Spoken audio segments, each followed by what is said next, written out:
This video is brought to you by Pitaka. For me, the iPad is a device that I enjoy using every day, but it wasn't always like that. In fact, when I got my first iPad many years ago, I didn't use it for much more than watching the occasional TV show or movie, acting more like a large iPhone, but without the phone. But over the years, Apple have developed the iPad, adding new features, better hardware, as well as software, and this has completely changed the way I use it.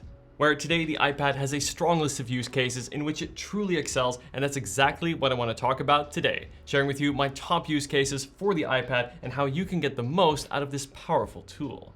A fantastic use case for the iPad is day-to-day productivity, and a big part of that is being able to run multiple apps or windows at once, and Apple have found a way to make this work really well on the iPad. Now there's two ways to do this, and the first is with split view, and this is the one that you see here, and is also the one that I use most. To access this, simply open an app and then tap the three-dot menu at the top and tap split view, and then choose a second app to open. You can also resize the apps to give more space to one app or the other, and I use this most when researching a product online while being able to take notes at the same time. And of course, the great thing about using the Apple Notes app specifically is that your notes will automatically sync to your iPhone as well as your Mac. The second way to multitask is with slide over. In the same three-dot menu, this time tap slide over. And this sort of layers one app over the other, rather than dividing the screen in two, where you almost get a smaller iPhone app laid over the iPad app. And what is especially neat about slide over is that the app layered on top can be dragged on and off screen when needed. So I like to use this mode while I'm writing up a video script, let's say in Pages, whilst I'm listening to music. So as you can see, normally speaking, Pages will have all the screen space, but then when I want to change my song, simply drag in that slide over app, quickly change the song, slide it again off screen, and then give priority screen space to the Pages app. I really believe that running multiple apps at once is crucial and is a big reason why over the years the iPad has become so good at productivity. And let's not forget just how portable, thin and light this thing is, even when compared to a laptop, making it perfect for travel. A lot of what we look at today will require just the iPad, but there are a few really good accessories that I think take the iPad to the next level, and one of them is the Apple Pencil, more specifically the Apple Pencil 2. If you like to take notes by hand, this really is the way to go. The Apple Pencil is ergonomic, and with super low latency, writing on the iPad just really feels quite natural.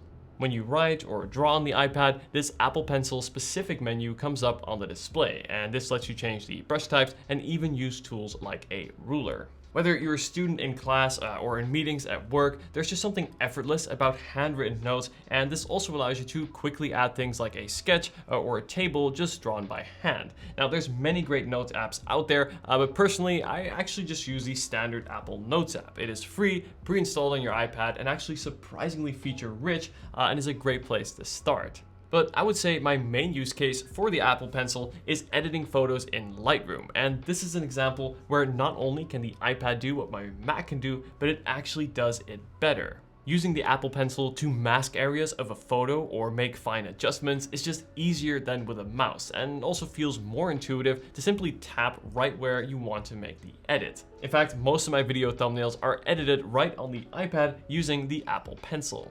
The iPad is a really versatile product that can be used in many different scenarios, but to unlock your iPad's full potential, you need a good folio. Let me show you the MagEZ Folio 2 from Pitaka. Now this folio goes the extra mile by adding more functionality to your iPad, even when compared to Apple's own folio. For example, the MagEZ Folio 2 can be used both in landscape mode, but also in portrait mode, and this is especially great for reading documents or for social media use. By comparison, Apple's folio only supports landscape mode. Thanks to its unique folding design, the MagEZ Folio 2 can be set up in 4 different standing modes, and you can easily switch between them to suit your setup as you go. And then when it comes to the actual viewing angle of the iPad, I find other folios often prop the iPad at sort of a harsh angle, but that's not the case here. The angle of the MagEZ Folio 2 is more ergonomic, and thus makes it more comfortable to use. And unlike Apple's Folio, the MagEZ Folio 2 has a built-in magnetic Apple Pencil holder to keep your pencil in place while on the go, and also folds back neatly when you're using your iPad.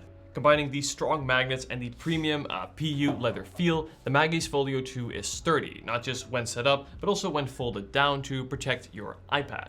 I also like how it retains the iPad's auto sleep wake feature. to add landscape and portrait viewing angles to your iPad with the MagEZ Folio 2 from Pitaka, be sure to head to the links in the description.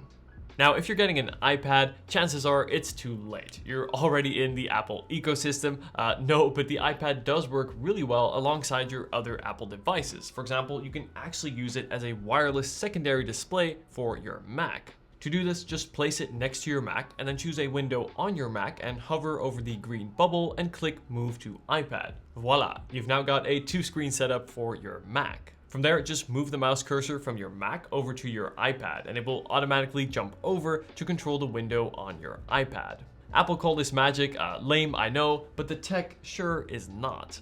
I spend many hours each day editing my YouTube videos on my Mac, but while my project renders or exports, I will often have a show playing on my iPad alongside. One thing I would like to see Apple add to make the experience even better is to enable touch control on the iPad, as this would give more options for controlling a Mac window right on the iPad. For me, the iPad works best as a standalone device alongside my Mac as well as my iPhone, but for some, it has become their primary computer. And for this use case, say you have it propped up on a desk, it is really great to be able to connect a wireless mouse and keyboard. You can connect any Bluetooth keyboard or mouse to your iPad, and with iPadOS's smart mouse interface and handy keyboard shortcuts, you get a pretty good desktop-like experience. I can see this being particularly great for those who write long emails or documents often right on the iPad.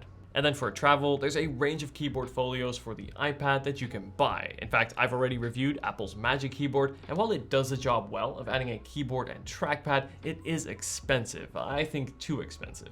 But there are better value options out there, like from Logitech, and I'll be sure to leave some of my recommendations down in the description.